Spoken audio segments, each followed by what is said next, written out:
Avella is joining us in this press conference, along with the workers from Willets Point who are here, and you can see their signs in the background, and civic groups, people from Flushing, people from Juniper Park Civic Association.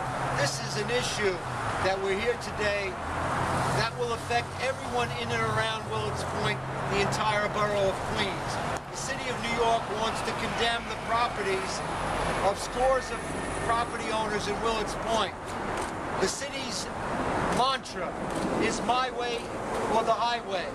And in this case, we don't even get the highway because the city has said in court papers that they won't condemn anyone's property until ramps are built off of the Van Wyck Expressway, because this development will generate 80,000 car and truck trips a day. If there are no ramps, all of the roadways will be inundated with traffic, and that's a real concern for the local communities and for the elected officials as well. But primarily, we're here because the city lied. The city lied because they said they wouldn't take the property. The city lied because they said they would negotiate with the property owners, and they haven't in 2 years. And what we're saying is, don't lie to the property owners. Tell the truth, don't take their property, and this development should not go forward because the city just doesn't have the money to spend $3 billion on a field of bad dreams. I'd like to introduce now the great state senator from the area, Tony Avella. I don't know if I'm great. Well, I'm a little, you know, it's always been part of the American dream to own your own home or your own business.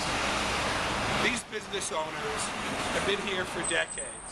In fact, some were actually kicked out of College Point when the city developed the College Point Corporate Park, only to find the city coming in and trying to take their property down.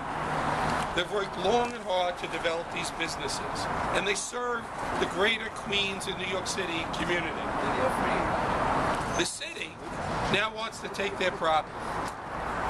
The issue today is, as part of the mitigation that the city would have to do if they wanted to take the property and put up the mega developments, is to construct ramps off the highway.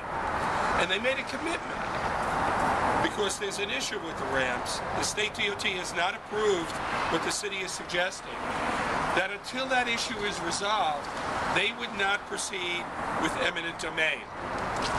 Well, guess what? Once again, the Economic Development Corporation has lied. Has lied to these business owners, has lied to elected officials, and lied to the people of this city.